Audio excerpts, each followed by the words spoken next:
Hello दोस्तों, welcome to transient classes. तो friends, आशा રાખું છું તમે બધા મજામાં છો, મસ્ત છો। ડિપ્લોમા સેમેસ્ટર 3 ના વિદ્યાર્થી મિત્રો માટે અત્યારે જે ઇલેક્ટ્રિકલ એન્જિનિયરિંગમાં અભ્યાસ કરી રહ્યા છે તો એને હમણાં થોડાક સમયમાં એક્ઝામ સ્ટાર્ટ થવાની છે, બરાબર। તો જીટીયુની એક્ઝામની અંદર આ વિડીયોની અંદર આપણે ચર્ચા કરશું ઇલેક્ટ્રિકલ પાવર જનરેશન અને ટ્રાન્સમિશન, એટલે કે જેને આપણે ઈપીજીટીથી ઓળખીએ છીએ। તો એની અંદર કયા કયા ક્વેશ્ચન પૂછાઈ શકે છે, આઈએમપી ને મોસ્ટ આઈએમપીની આપણે ચર્ચા કરશું, બરાબર। એટલે હવે થોડાક સમય છે તો એટલું તમે વ્યવસ્થિત રીતે વાંચી જે વિદ્યાર્થી મિત્રને સારો સ્કોર કરવો હોય એ સારો સ્કોર કરી શકે છે, અને જેને તૈયારી વ્યવસ્થિત ન કરેલી હોય તો છેલ્લા થોડાક દિવસની અંદર વ્યવસ્થિત 2-3 ચેપ્ટર વ્યવસ્થિત રીતે તૈયાર કરી લે તો આ સબ્જેક્ટની અંદર પાસ થઈ શકે એવી આપણે અહીંયા એમસીક્યુ મતલબ કે જે કંઈ પણ આપણા આઈએમપી આપેલા છે એ આઈએમપી તમે વ્યવસ્થિત રીતે પ્રિપેર કરી લ્યો તો તમે વાંધો ન આવે, એટલે એટલીસ્ટ પાસ થઈ જાઓ, બેકલોગ આવવાના ચાન્સ તમારા ઓછા થઈ જાય। પણ એના માટે મહેનત તમારે કરવી પડે, બરાબર। એક એક ક્વેશ્ચન છે જે તમને અહીંયા આપેલા છે એ તમારે શાંતિથી બુક લઈ અને તમારે 3-3 વખત વાંચવા પડે, બરાબર। 2 થી 3 વખત વાંચો એટલે તમારે એની મગજની અંદર બેસતા જાય। જે પણ ડાયાગ્રામવાળા ક્વેશ્ચન છે એ ડાયાગ્રામ તમારે 2-3 વખત ડ્રો કરવી પડે, બરાબર। એટલે એ વ્યવસ્થિત રીતે તમે તૈયાર કરશો તો તમને ક્યાંય પ્રોબ્લેમ નહીં આવે। જેને સારો સ્કોર કરવો એ સારો સ્કોર કરી શકે છે, અને જેને પાસ થવું છે, બરાબર, તો એ પાસે આમાંથી આરામથી થઈ જશે। એટલે હું તમને કહેતો જઈશ કે ભાઈ આટલા ક્વેશ્ચન કરશો એટલે આરામથી તમે પાસ થઈ જશો, ઓકે। બીજા નંબરની વસ્તુ કે આપણું ટ્રાન્ઝિએન્ટ ક્લાસીસનું ડિપ્લોમાના વિદ્યાર્થી મિત્રો માટે વોટ્સઅપ ગ્રુપ ચાલે છે, તો એની અંદર ડિસ્ક્રિપ્શનમાં તમે લિંક આપેલી છે, એની અંદર તમારે જોઈન થઈ જવાનું, એટલે જેથી જે કંઈ પણ બીજા વિડીયોઝની માહિતી જેમ કે આ ઈપીજીટી પછી આપણે ડીસીએમટી છે, એફઓઈ છે, બધાના આઈએમપીનો વિડીયો બનાવીશ તો એ તમને ત્યાંથી ડાયરેક્ટ માહિતી મળતી જાય। અને બીજું કંઈ પણ મટીરિયલ્સ કે એ પણ કંઈ પણ મારે તમને આપવું હોય તો તમે ત્યાંથી તમે ડાયરેક્ટ વોટ્સઅપ ગ્રુપમાંથી તમે મેળવી શકો છો, બરાબર। એટલે ખાસ ડિસ્ક્રિપ્શનમાં લિંક આપેલી છે, એની અંદરથી તમે વોટ્સઅપ ગ્રુપમાં જોડાઈ જાજો, બરાબર। હવે 1 બાય 1 આપણે જોતા જઈએ। તો સૌથી પહેલા નંબરમાં આપણે તમે જુઓ તો કે ઇલેક્ટ્રિકલ પાવર જનરેશન અને ટ્રાન્સમિશન, આમ જોવા જઈએ તો ઇઝીમાં ઇઝી સબ્જેક્ટ છે એ આ છે, બરાબર। ચેપ્ટર નંબર 1 એટલે કે પાવર સ્ટેશન, બરાબર। અલગ અલગ પ્રકારના આપણે જનરેટિંગ પાવર સ્ટેશન તમારું ચેપ્ટરનું નામ છે, તો એની અંદર આપણે 3 પાવર સ્ટેશન ભણવાના હોય છે, થર્મલ, ન્યુક્લિયર અને હાઇડ્રો, બરાબર। હવે 28 માર્કનું ચેપ્ટર છે, જે પહેલા નંબરનું ચેપ્ટર છે એ જ 28 માર્કનું ચેપ્ટર છે, એટલે મોસ્ટ ટાઈમ એક વ્યવસ્થિત કરો તો ઘણો સ્કોર તમારે થઈ જાય। હવે એની અંદર તમે જો સૌથી પહેલા આપણે થર્મલ પાવર સ્ટેશન ભણવાનું છે, બરાબર। તો એની અંદર તમે જોશો તો થર્મલ પાવર સ્ટેશનની સ્થળ પસંદગી, બરાબર। તો કે ભાઈ site selection of thermal power station, ઇંગ્લિશના વિદ્યાર્થી મિત્રો માટે site selection of thermal power station most IMP છે, 4 માર્કની અંદર પૂછાય છે, ઓકે। ત્યાર પછી બીજા નંબરનો ક્વેશ્ચન શું છે, થર્મલ પાવર સ્ટેશનનો લાઇન ડાયાગ્રામ, મોસ્ટ આઈએમપી, બરાબર। અહીંયા જો જેમાં પણ રાઉન્ડ કરેલું છે એ મોસ્ટ આઈએમપી છે। થર્મલ પાવર સ્ટેશનનો લાઇન ડાયાગ્રામ 7 માર્કમાં પૂછાય છે, ખાસ આ કરી જ નાખજો, બરાબર। ત્યાર પછી તમે જુઓ થર્મલ પાવર સ્ટેશનની સાયકલ, બરાબર। આપણી પાસે ટોટલ થર્મલ પાવર સ્ટેશનની 5 સાયકલ છે। હવે આ 5 સાયકલ આપણે પાકી કરવાની છે, એની ડાયાગ્રામ આપણે તૈયાર કરવાના છે, બરાબર। હવે એમાંથી તમને કોઈ પણ એક સાયકલ પૂછી શકે, એટલે અહીંયા તમને ક્વેશ્ચન એવો પૂછાઈ શકે કે ભાઈ થર્મલ પાવર સ્ટેશનની સાયકલ સમજાવો, બરાબર, અને તે સાયકલના પૂરા નામ લખો અને કોઈ પણ એક સમજાવો, ક્વેશ્ચન એવો। અથવા તમને ડાયરેક્ટ એવો પૂછી લે કે ભાઈ થર્મલ પાવર સ્ટેશનની ઇલેક્ટ્રિકલ સાયકલ સમજાવો, બરાબર, ફ્યુલ અને એસ સાયકલ સમજાવો, તો આવું બધું તમને ડાયરેક્ટ કાં તો નામ આપી દે કાં તો કોઈ પણ એક સાયકલ પૂછી લે, તો એટલે આ પણ તમને 4 માર્કની અંદર પૂછાઈ શકે છે, બરાબર। કોઈ પણ એક સાયકલ આપણને આવડતી હોવી જોઈએ, ક્લિયર। એટલે આવડતી તો 5 હોવી જોઈએ, એમાંથી કોઈ પણ એક પૂછાઈ શકે છે, કાં તો ડાયરેક્ટ નામ આપીને પૂછે, કાં તો તમને એમ કહે કે તમને જે આવડે એ કોઈ પણ એક સમજાવો, બરાબર। એટલે થર્મલ પાવર સ્ટેશનની 5 સાયકલ 4 માર્કની અંદર પૂછાય છે, આઈએમપી ક્વેશ્ચન છે, પૂછાય જ છે। અને ત્યાર પછી થર્મલ પાવર સ્ટેશનના ફાયદા અને ગેરફાયદા, ઓકે। એટલે આ બેઝિક આ 4 ક્વેશ્ચન છે એ તમને થર્મલ પાવર સ્ટેશનમાંથી પૂછવામાં આવે। પહેલા નંબરનું આપણે સાઇટ સિલેક્શન, બીજા નંબરનું લાઇન ડાયાગ્રામ 7 માર્કમાં જ હોય છે, બરાબર। ત્યાર પછી આપણે કોઈ પણ એક સાયકલ, ઓકે, અને ત્યાર પછી ફાયદા અને ગેરફાયદા। હવે તમે જ્યારે સાયકલ પાકી કરો છો ને તો એની અંદર જે કંઈ પણ આપણે જેમ કે લાઇન ડાયાગ્રામ ભણ્યા કે સાયકલ ભણ્યા, તો એની અંદરના જે ઇન્સ્ટ્રુમેન્ટ છે એ ઇન્સ્ટ્રુમેન્ટમાંથી પણ ઘણી વખત ક્વેશ્ચન પૂછાતું છે, એટલે વાંચેલું તમે એ છે, તમને ક્વેશ્ચન એવો પૂછે કે ઇકોનોમાઇઝર, સુપર હીટર ને એર પ્રીહીટરના કાર્ય સમજાવો, 3 માર્ક। તો આવો એ તો આપણે મેનમાં ઓમાં વાંચેલું છે, એટલે એ તમને અહીંયા કામ આવી ગયું કે ઇકોનોમાઇઝર શું કામ કરે છે, સુપર હીટર શું કામ કરે છે, એર પ્રીહીટર શું કામ કરે છે, ઇલેક્ટ્રોસ્ટેટિક પ્રેસિપિટેટરનું કાર્ય સમજાવો, આવા તમને ક્વેશ્ચન 3 માર્કની અંદર ઘણી વખત પૂછાઈ જતા હોય છે, બરાબર। ઇલેક્ટ્રોસ્ટેટિક પછી આપણે જેમ કે કન્ડેન્સરનું કાર્ય શું છે, તો આ બેઝિક વસ્તુઓ બધી આપણે તૈયાર કરવાની થશે। એટલે એ વ્યવસ્થિત તમે જો લાઇન ડાયાગ્રામ વ્યવસ્થિત તૈયાર કરો છો તો એમાંથી નાના ક્વેશ્ચન નહીં પૂછે ને તોય તમને વાંધો ન આવે, બરાબર। બોઇલર છે તો બોઇલર શું વર્ક કરે છે, બોઇલરના પ્રકાર કેટલા છે, તો આપણને ખબર છે ભાઈ 2 પ્રકારના આપણી પાસે બોઇલર છે થર્મલ પાવર સ્ટેશનની અંદર, ફાયર ટ્યુબ બોઇલર અને વોટર ટ્યુબ બોઇલર, બરાબર। તો બેઝિક નાના ક્વેશ્ચન એની અંદરથી પૂછી લે તો એ પણ આપણને આવડતા હોવા જોઈએ। એટલે વ્યવસ્થિત આ 4 ચેપ્ટર 4 ક્વેશ્ચન વ્યવસ્થિત તૈયાર કરો તો એટલે તમને પ્રોબ્લેમ ન આવે, એની અંદરથી પૂછાય તો તમને ઇકોનોમાઇઝરનું કામ આવડે છે તો એ તમે લખી જ શકશો, બરાબર। હવે ત્યાર પછી તમે જુઓ તો કે હવે હાઇડ્રો પાવર સ્ટેશન, તો કે હાઇડ્રો પાવર સ્ટેશનની અંદર તો કે હાઇડ્રો પાવર સ્ટેશનના ફાયદા, સૌથી પહેલા ઈ ક્વેશ્ચન આવશે, હાઇડ્રો પાવર સ્ટેશનની સ્થળ પસંદગી, site selection of hydro power station. ત્યાર પછી હાઇડ્રો પાવર સ્ટેશનના મુખ્ય અંગો, મુખ્ય અંગોની અંદર તમે જુઓ તો કે ભાઈ જેમ કે કેચમેન્ટ એરિયા છે, ડેમ છે, બરાબર, ત્યાર પછી સ્પિલવેઝ છે, સ્ક્રીન છે, તો આ બધા જે બેઝિક જે બધા એના મુખ્ય અંગો છે તો એના વિશે તમારે લખવાનું થાય, અથવા તમને એમાં 2 કે 3 નામ આપી દઈ અને એ 3 નામ વિશે તમારે સમજાવવાનું થાય કે કેચમેન્ટ એરિયા શું છે, ડેમ કેવી રીતના બને છે, સરોવર કોને કહેવામાં આવે છે, સ્ક્રીનનું કામ શું છે, બરાબર, ટર્બાઇનના પ્રકાર કેટલા છે, ત્યારે જો ટર્બાઇનના પ્રકાર, બરાબર, ટર્બાઇનના પ્રકાર તો એમાંથી કોઈ પણ એક ટર્બાઇન તમને પૂછી લે. પેલ્ટન વિન્ડ, આની અંદર તમે જુઓ તો પેલ્ટન વ્હીલ ટર્બાઇન છે એ સૌથી મોસ્ટ આઈપી છે, એટલે એ તૈયાર કરો તો બેસ્ટ વસ્તુ છે. ભાઈ મેં તો ટર્બાઇનના પ્રકાર તમને કહી દીધા, બરાબર, તો એ 3 પ્રકાર આપણે તૈયાર કરવાના થશે, પણ સૌથી વધારે આઈએમપી છે ને પેલ્ટન વ્હીલ કહી શકીએ. ત્યાર પછી હાઇડ્રો પાવર સ્ટેશનનું વર્ગીકરણ, અલગ પ્રકારના હાઇડ્રો પાવર સ્ટેશન, તો કે ભાઈ બરાબર, તો હાઇડ્રો પાવર સ્ટેશન કેટલા પ્રકારના હોય છે, હેડના આધારે, પાણીના જથ્થાના આધારે, એટેન્ડન્ટ, પછી મેન્યુઅલના આધારે, એ પ્રમાણે કે ભાઈ આપણે એટેન્ડન્ટ અને મેન્યુઅલ છે, બરાબર, તો એ બધા પ્રકારના હાઇડ્રો પાવર સ્ટેશનનું વર્ગીકરણ. એટલે આ તમારા જે તમે જુઓ 5 ક્વેશ્ચન છે તો એ હાઇડ્રો પાવર સ્ટેશનમાંથી પૂછાઈ શકે, એટલે આમાંથી કોઈ પણ તમને હોઈ શકે. 28 માર્કનું આપણું ચેપ્ટર છે એટલે ઘણું બધું આમાંથી આવી શકે. ત્યાર પછી તમે જો ન્યુક્લિયર પાવર સ્ટેશન, બરાબર, તો ન્યુક્લિયર પાવર સ્ટેશનનો લાઇન ડાયાગ્રામ 7 માર્કમાં ડાયરેક્ટ પૂછાઈ જાય, ન્યુક્લિયર પાવર સ્ટેશનનો લાઇન ડાયાગ્રામ, બરાબર. કાં તો તમને થર્મલ પાવર સ્ટેશનનો લાઇન ડાયાગ્રામ પૂછાય, કાં ન્યુક્લિયર પાવર સ્ટેશન. ઘણી વખત એવું હોય કે બે એકબીજા નાથવામાં પૂછી લે, પહેલા જ ક્વેશ્ચનમાં એવી રીતના હોય, તમે જૂના પેપર જુઓ એટલે તમને આઈડિયા આવશે, બરાબર. એટલે ન્યુક્લિયર પાવર સ્ટેશનનો લાઇન ડાયાગ્રામ આપણે તૈયાર કરવાનો થશે 7 માર્કમાં. ન્યુક્લિયર ફ્યુઝન અને ફિઝનની પ્રોસેસ, ન્યુક્લિયર ફ્યુઝન અને ફિઝનની પ્રોસેસ આપણે તૈયાર કરવાની થશે. આ તમને 3 અથવા 4 માર્કમાં પૂછી શકે, ન્યુક્લિયર ફ્યુઝન અને ફિઝનની પ્રોસેસ સમજાવો. આની સાથે સાથે ચેઇન રિએક્શનની પ્રોસેસ છે એ પણ તમારે તૈયાર કરી લેજો, ક્યારેક ક્વેશ્ચન પૂછાઈ જાય છે ચેઇન રિએક્શનનું. ત્યાર પછી જુઓ ન્યુક્લિયર પાવર સ્ટેશનના ફાયદા અને ગેરફાયદા, બરાબર. ન્યુક્લિયર પાવર સ્ટેશનના ફાયદા ગેરફાયદા સાથે સાથે ખાસ ધ્યાન રાખજો, ન્યુક્લિયર પાવર સ્ટેશનના અંગો પણ પૂછાય છે. આમાં લખ્યું નથી પણ ન્યુક્લિયર પાવર સ્ટેશનના અંગો પણ પૂછાય છે, ફાયદા ગેરફાયદા. અને ઘણી વખત ક્વેશ્ચન એવો પૂછાતો હોય છે કે ન્યુક્લિયર પાવર સ્ટેશનના આપણે થર્મલ પાવર સ્ટેશનની સાપેક્ષ ફાયદા ગેરફાયદા જણાવો, તો એ એક જ વસ્તુ થઈ. અમુક તમારે એમાં સામ્યતાને અલગ દર્શાવવું પડે, ભાઈ ન્યુક્લિયર પાવર સ્ટેશનમાં શું આવે છે, થર્મલમાં શું નથી હોતું. તો એ ક્વેશ્ચન આપણે બુકની અંદર છે તો એ વ્યવસ્થિત એક વખત વાંચીને જાઓ. હવે આટલું તમે તૈયાર કરો, બરાબર, આ 12 ક્વેશ્ચન વ્યવસ્થિત રીતે તૈયાર કરો એટલે તમારું 28 માર્કનું કામ થયું. 28 માર્ક એટલે સારો એવો સ્કોર કહી શકાય, બરાબર, કે તમે 23માંથી વ્યવસ્થિત તમે લખીને ડાયાગ્રામ ને બધું પરફેક્ટ આવડતું હોય તો તમે ડાયરેક્ટ આમાંથી પણ પાસ થઈ શકો છો. ઓકે, એટલે આ એક વસ્તુ તમારે ખાસ ચેપ્ટર નંબર 1 મોસ્ટ આઈએમપી છે ને આમાં જેટલું કીધું આ બધુંય વાંચી જાઓ.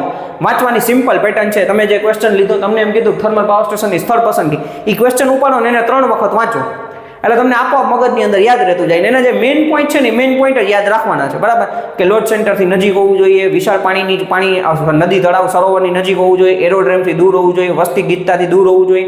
તો આવા મેઇન પોઈન્ટ યાદ રાખવાના છે, એટલે એ ક્વેશ્ચન તમે આખો વ્યવસ્થિત રીતે 3 વખત વાંચો, બરાબર. હવે 12 ક્વેશ્ચન છે અને 3 વખત વાંચી નાખો એટલે તમારું 28 માર્કનું કામ થઈ ગયું. હવે એના પછી ચેપ્ટર નંબર 2 ની વાત કરીએ, variable load on power station. Power station પરના અલગ પ્રકારના લોડ, તો એની અંદર તમારે વ્યાખ્યા આવે છે, બરાબર. જેમ કે load factor, demand factor, depreciation factor, utilisation factor, આ બધી વ્યાખ્યા તમારે પાકી કરવાની થશે. ક્લિયર? આનો વિડીયો બનાવેલો છે, ડિસ્ક્રિપ્શનમાં લિંક આપી દઉં છું. આખો ચેપ્ટર નંબર 2 વ્યવસ્થિત કવર કરેલો છે, 40 મિનિટનો વિડીયો છે, એમાં દાખલા પણ કરાવેલા છે, બરાબર. તો એ તમે વ્યવસ્થિત રીતે એક વિડીયો જોશો એટલે 8 માર્કનું ચેપ્ટર છે, પણ 8 માર્ક રોકડા છે. કારણ કે load factor, demand factor, depreciation factor, utilisation factor, average demand, પછી બેઝ લોડ અને પીક લોડ પાવર સ્ટેશન, તો આ બે વચ્ચેનો તફાવત, બેઝ લોડ શું છે, પીક લોડ પાવર સ્ટેશન શું છે એ. ત્યાર પછી લોડ કરવામાંથી મળતી માહિતી, લોડ કરવા શું છે અથવા લોડ કરવામાંથી મળતી માહિતી, આ મોસ્ટ આઈએમપી ક્વેશ્ચન છે, પૂછાય જ છે. અને એક્ઝામ્પલ, બરાબર, 4 માર્ક અથવા 3 માર્કમાં એક્ઝામ્પલ પૂછાય છે.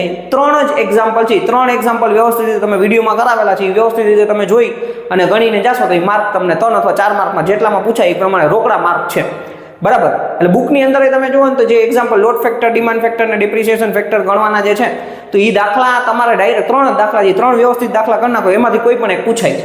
4 માર્ક રોકડા, 3માં પૂછાય તો 3 માર્ક રોકડા. એટલે આ ચેપ્ટર તમે જુઓ તો કે છે 8 માર્કનું, પણ આની અંદર 3 કે 4 ક્વેશ્ચન તમારે તૈયાર કરવાના થયા, તો એ તમને 8 માર્ક રોકડા અપાવી શકે છે, બરાબર. એટલે જેટલા પણ વિદ્યાર્થી મિત્રોએ બહુ ઓછી તૈયારી કરેલી તો પહેલા ચેપ્ટર નંબર 1 કરે, ત્યાર પછી ચેપ્ટર નંબર 2 કરે. ક્લિયર? હવે એના પછી આપણે આવી જઈએ ક્યાં, તો કે ચેપ્ટર નંબર 3 ની અંદર. હવે ચેપ્ટર નંબર 3 ની આપણે વાત કરીએ તો એમાં સૌથી મોસ્ટ આઈએમપી ખાસ ધ્યાન રાખજો, એસી અને ડીસી ટ્રાન્સમિશનની સરખામણી, comparison of AC and DC transmission, બરાબર. 7 માર્કની અંદર પૂછાય છે એટલે મોસ્ટ આઈએમપી છે અને પૂછાય જ છે હર વખતે. એ ન પૂછાય તો ઓવરહેડ અને અંડરગ્રાઉન્ડ સિસ્ટમની કમ્પેરિઝન સરખામણી સમજાવો. બરાબર, આ બેમાંથી કોઈ પણ એક ક્વેશ્ચન 7 માર્કમાં હોય જ છે. તો આપણા માટે રોકડા માર્ક છે. બરાબર, સાવ ઈઝી છે. વિડીયો એના બનાવેલા છે, એની પણ ડિસ્ક્રિપ્શનમાં લિંક આપી દઉં છું. એ તમે ત્યાંથી જોઈ લેશો એટલે તમારા 7 માર્ક રોકડા થઈ જશે. ઓવરહેડ, અંડરગ્રાઉન્ડ, એસી અને ડીસી. બરાબર, એટલે મોસ્ટ આઈએમપી છે, 7 માર્ક રોકડા છે. ક્લિયર? ત્યાર પછી ઓવરહેડ લાઇનના વાહકની લાક્ષણિકતા. કહો કે ભાઈ કંડક્ટર જે આપણે યુઝ કરીએ છીએ ઓવરહેડ લાઇનની અંદર, તો એની કેરેક્ટરિસ્ટિક શું છે એ આપણે કહેવાની છે. 3 માર્કનો ક્વેશ્ચન છે, ક્યારેક 4માં પણ પૂછાઈ શકે છે. ઇન્સ્યુલેટરના પ્રકાર અને તેની લાક્ષણિકતા. આપણી પાસે 4 પ્રકારના ઇન્સ્યુલેટર છે: pin type, suspension type, shackle type અને સ્ટ્રેન ટાઈપ. તો એ 4 ઇન્સ્યુલેટર કેવા છે અને બરાબર ત્યાર પછી આપણે ઇન્સ્યુલેટર અને તેની લાક્ષણિકતા. એસીએસઆર અને બંડલ કંડક્ટર સમજાવો. બરાબર, એક ક્વેશ્ચન રહી ગયો હતો. એસીએસઆર કંડક્ટર અને બંડલ કંડક્ટર આ મોસ્ટ આઈએમપી છે. બરાબર, ઘણી વખત ક્વેશ્ચન પૂછાયેલો છે. બરાબર, એલ્યુમિનિયમ કંડક્ટર, સ્ટીલ રેઇનફોર્સ અને ત્યાર પછી બંડલ કંડક્ટર શું કામ ઉપયોગ કરીએ છીએ, કેવા હોય છે. બરાબર, તો એના 4-5 જ પોઈન્ટ છે. તો એ 4 માર્કની અંદર તમને આ 2 ક્વેશ્ચન પૂછાતા હોય છે. બરાબર, પાછું ઇન્સ્યુલેટરનું વાત કરીએ. ઇન્સ્યુલેટરના પ્રકાર, 4 પ્રકારના ઇન્સ્યુલેટરને મેં વાત કરી અને તેના લાક્ષણિકતા, ઇન્સ્યુલેટરની લાક્ષણિકતા. ત્યાર પછી પિન ઇન્સ્યુલેટર અને સસ્પેન્શન ઇન્સ્યુલેટરની સરખામણી મોસ્ટ આઈએમપી છે. 4 માર્કમાં પૂછાય જ છે. પિન ઇન્સ્યુલેટર અને સસ્પેન્શન ઇન્સ્યુલેટર પ્રકારની સરખામણી. મોસ્ટ આઈએમપી તો કે આ 2 ક્વેશ્ચન પાછા આપણે કહી દઈએ. સ્ટ્રિંગ એફિશિયન્સી સમજાવો, તો આનું સૂત્ર સાબિતી પૂછાય.